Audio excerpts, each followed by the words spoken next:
Hey crew, I've got the key to that 22 Honda Accord 2.0 Sport.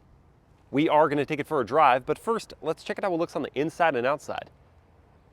Sport models get black gloss inserts with these dark chrome slats all the way down. There are full LED headlights with LED DRLs and turn signals. LED fog lights are down low with blackened surrounds. This one is painted in Sonic Gray Pearl. It's like a blue putty color with some metallic flake. Sport models get a set of 19-inch two-tone wheels. I quite like this design because it's simple, but it makes the vehicle look like it's in motion while standing still. They're wrapped in Michelin Primacy 235 section front and rear tires. You get black gloss door mirrors, dark chrome window trim, black gloss for the pillars, and body color matching door handles. Stepping back to look at the profile, the Accord has a very gentle taper to the roofline, almost coupe-esque. That's amidst some handsome sculpting. At the back, we find LED taillights with incandescent turn signals. I wish on the Sport the housings were darkened.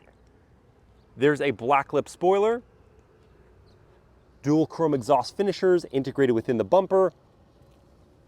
The rear of the Accord is not my favorite. I think it's because the taillights come in so far to the bumper. Otherwise, the Accord Sport's exterior has this subtle style to it. It's upscale. Let's look at the interior now. Opening up and looking inside at this blacked out cabin with fabric seat inserts and leatherette borders on the door panels. Hard plastics up high. Silver painted piece flows into an aluminum door handle. Leatherette inserts, padded armrests, power but not one-touch windows, more hard plastics down low. Hopping in, very easy to do, especially with all of this leg room. This is me behind my own seat at 6 feet tall, just basking in it. This back of the seat is in leatherette. You've got a huge map pocket, big foot pockets to slide my feet under. I'm really lounging now. Thigh support is excellent. Headroom, well, if I'm trying to put my head back, like all the way back to the headrest, then my head's on the roof. But if I'm in a more natural seating position, then I'm good. You have 2 air vents and 2 USB ports. This is amazing. There's a somewhat larger drive shaft hump you got to go over, and then now in the middle seat, I don't have as much headroom. If you don't have a middle passenger, you do get a padded armrest with 2 interestingly shaped cup holders. I'm gonna say the back seats are pretty darn good. Let's go to the front. Door close noise. Little pop to it, but it does thud assuredly. Smart keyless entry here for the front 2 doors. These seats are the same trim material as the back, but now they're heated. And the driver's side seat has multi-way power adjustments. You get aluminum pedals on Sport trims and 8-speaker sound system as standard. This very reflective trim material. The front 2 windows are auto one touch, power adjusting, not power folding door mirrors. Press and hold this button for a sec to pop the trunk. And I just mean pop, it doesn't go all the way up. Inside, we do find a generous 17 cubic feet of space, and you can split fold those rear seats 60-40 by pulling on these tabs, but then you have to actually lean in and push them to make them go down. On our way back up front, note the standard power sunroof on Sport 2.0 trims. Like the back, it's easy to get in. Drivers get a leather-wrapped steering wheel, nice notches at 9 3, perfect thickness for the hands, small paddles on the back of the wheel, some reconfiguration here for the digital instrument cluster on the left-hand side. That's a half analog digital speedo on the right, doesn't adjust. Injection molding up here on the dashboard. There's a standard 8-inch touchscreen infotainment that's reasonably responsive. You've got these physical button redundancies on the left and right-hand sides, physical volume knob with a knurled finish, physical tuner on the right, wireless Apple CarPlay and Android Auto. Below that, you've got your 2 air vents, more of that highly reflective trim material. These knurled finish dials for your dual zone auto climate control, your seat heating there. Pop this open. I said pop open. There it is. For your wireless smartphone charging pad, you've got 2 USB-A ports and a DC outlet. Your gear selections here, 2 more oddly shaped cup holders. E-brake and brake hold under the padded armrest. We find actually quite a bit of storage. And you've got another DC outlet here. This tray does slide forward and backward as well. Visibility is excellent. And you do have standard blind spot monitoring with rear cross traffic. This cabin is very well equipped for the money, and it sets us off on a good foot for the drive.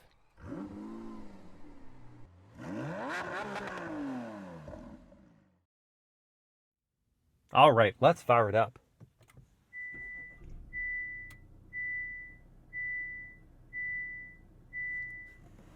Hear those light chimes?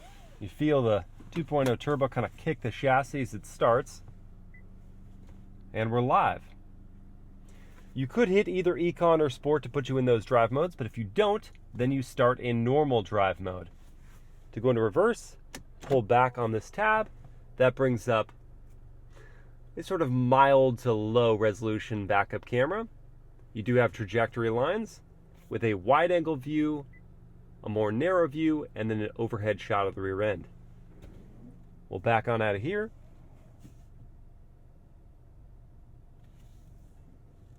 Press the button for drive. And then kick things off with a turning radius test. Cranked.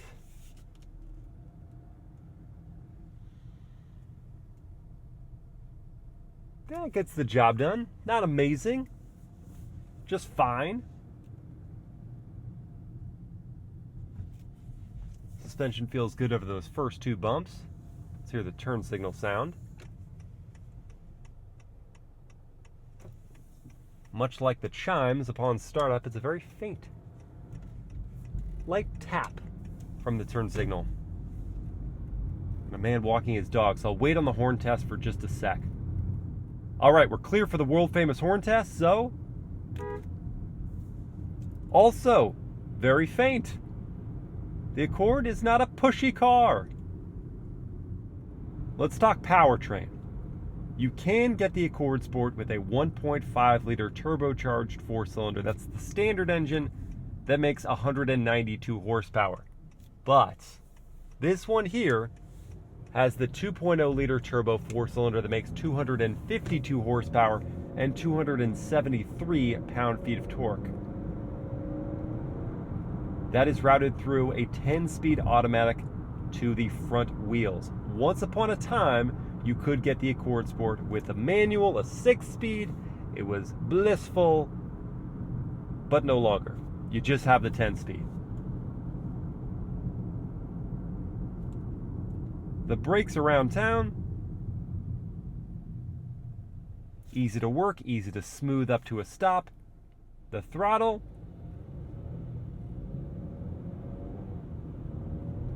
so gentle on the tip and really easy to modulate and just ease away. Gets up to speed gracefully. Yet another red light, my favorite. The 10-speed is smooth in operation, and the suspension is as well. While you can feel the bumps for sure, they do not jostle the riders in the cabin. The damping is just expert. Another red light.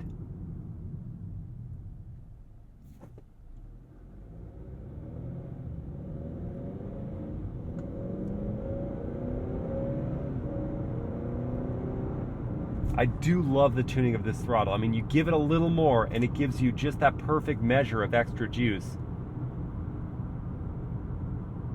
Now let's say you want all of the juice. Let's do a 0 to 60 test in the Accord 2.0 Sport.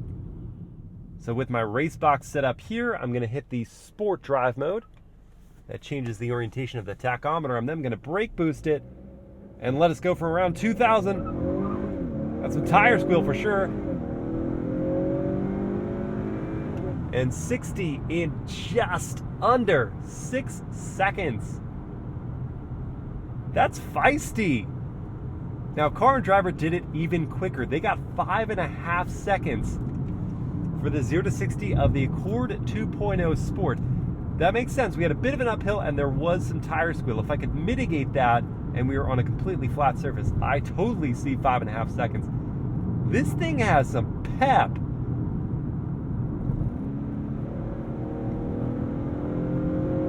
Mid-range pickup is strong as well. And in sport drive mode, it sharpens that throttle response and holds the gears for that much longer.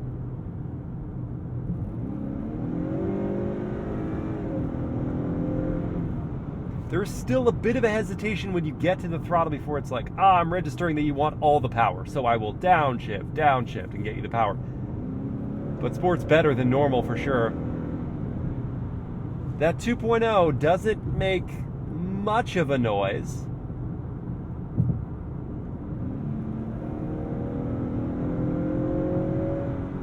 Yet what you hear is hearty. It's a good soundtrack. I wish I heard more of it. It is not to be underestimated, either from a dig or in a mid-range pull.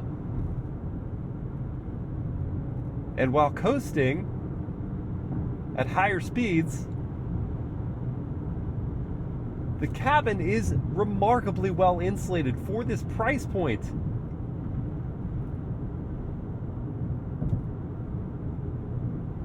Some tire noise, some wind noise, some road noise, but it's all subdued to a respectable degree, such that I expect you could commute or road trip in this extremely comfortably and carry on conversations easily with your fellow passengers. We could do a braking test from around 60.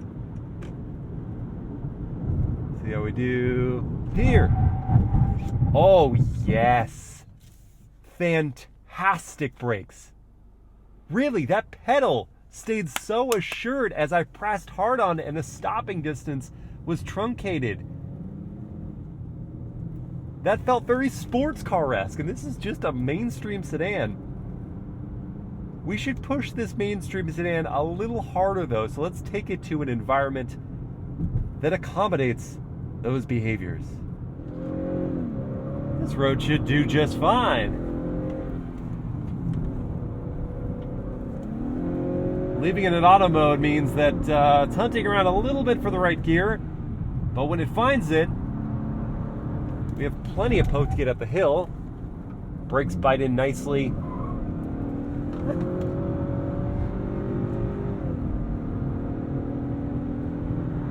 Steering is light and muted on feedback, but there's something there, and it's quick to turn in. Brakes hold up on the downhill. Traction control wants to cut that power, not letting me get to it early. The brakes are quick to lock up though. I think that's a function of the all-season tires not really being up to snuff for this kind of driving. Now with stability control switched off, let's see if that changes anything for us here.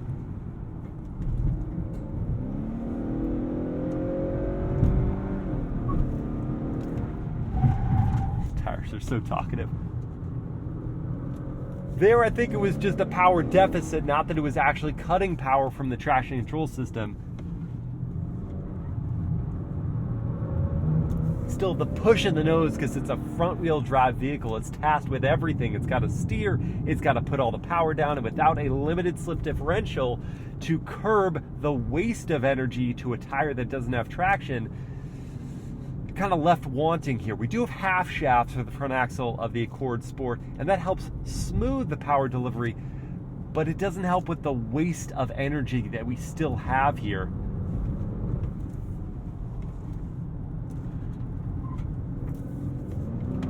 And I definitely just want some better tires.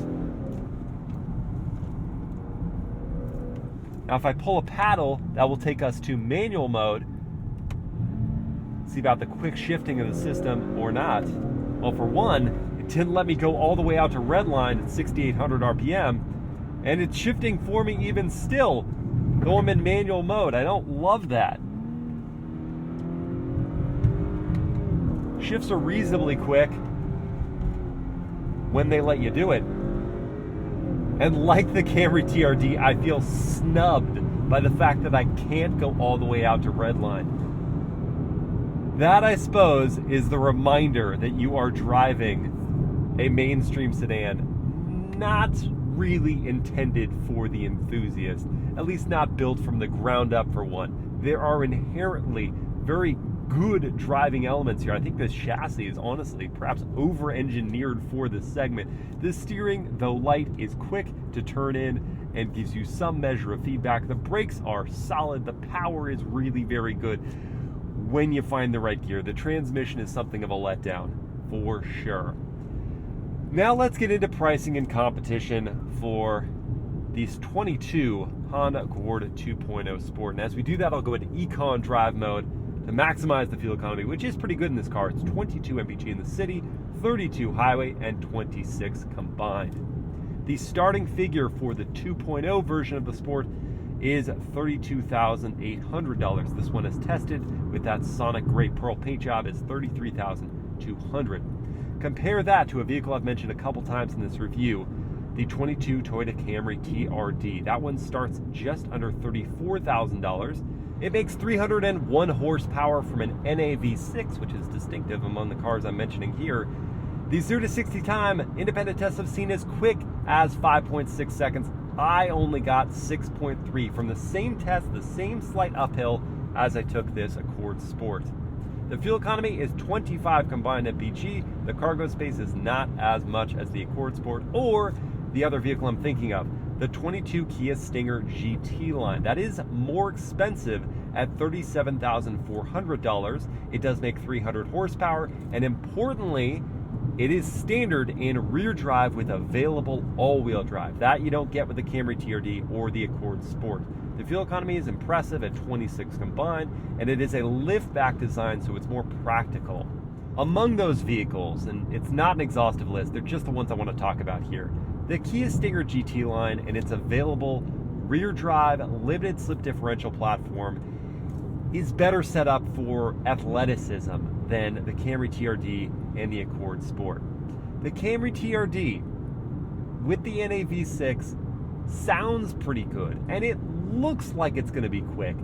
And indeed, in a straight line, it's plenty quick, but it's not as fun to drive without a limited slip differential as the styling makes it look like it would be. Where the Accord Sport really has effectiveness is the fact that it doesn't look on the exterior like it's trying to be anything it's not. It's more surprising in the way that it picks up speed, and it's very satisfying in the daily driving comforts, the technologies, the ride quality, the fuel economy, the practicality. It checks a ton of boxes for the least money to start in the segment, and that's why I think it's a very effective vehicle.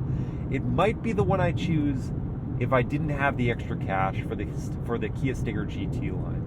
What I would love to see is a Type R version of this car. Bring the 6-speed manual back, give me a little more power, and importantly, just, I guess with the 6-speed manual, it would solve the transmission problems, but fine-tune the details for the enthusiast. That would be just a ton of fun because this platform feels like it can take it.